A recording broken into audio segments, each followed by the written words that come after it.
Hello again. I am here with Luke Butler and he directed Uprooted.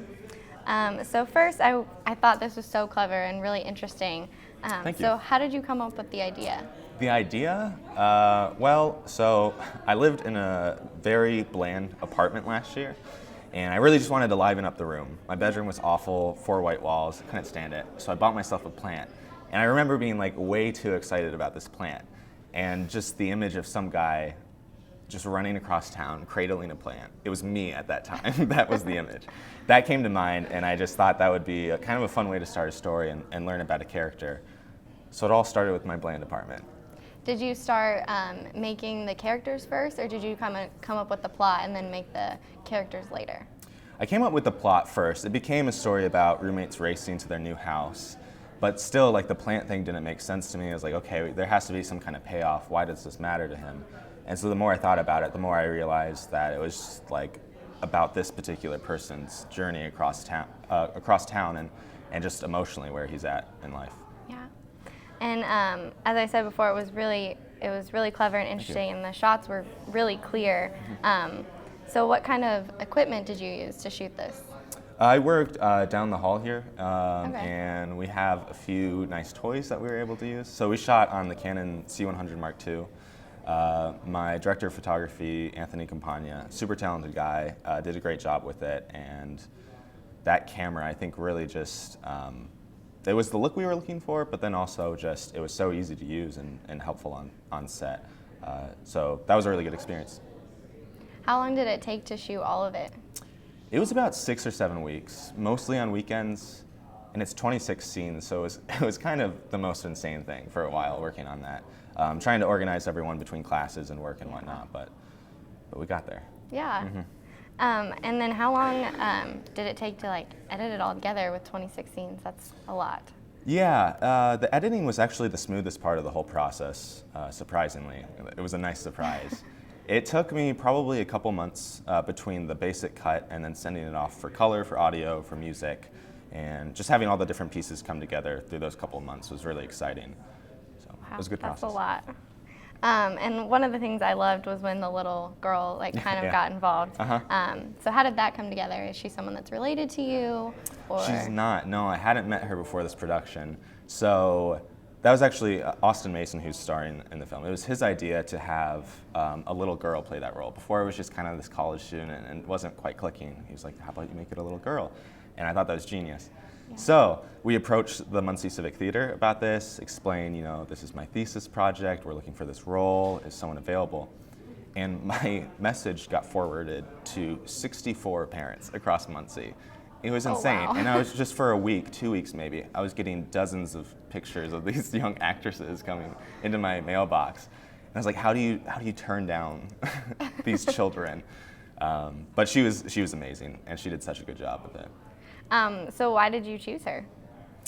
So we auditioned her and her sister, is who it came down to. Yeah. It was rough. So she just, her acting is great, her attitude is awesome. She's so excited on set and was really enthusiastic in the audition process. So it was clear to us she's perfect for the role. And she kind of just had the right attitude for it that we were looking for. Yeah. And one of my other favorite scenes was when the milk was blowing up like on the bike. Yeah. So how did that like all come together? How long did that take? That took a lot less time than I thought it would. I think we got it in 2 takes. It might even be the first take that we ended up using. But it was something we practiced beforehand. So Anthony would fill up a gallon of milk with water, and we would just see how does it look like, how does he need to squeeze it to get it to explode and the cap hit him in the face and all those fun details. So with that, we kind of figured out how we were going to approach the scene beforehand, so it was just kind of doing it on the day, and it was great. Yeah, it turned out well. You also had really great flashbacks with an adorable little baby. Yeah. So what was it like shooting those scenes? Well, that was with the really little baby. With the little baby, it was hard.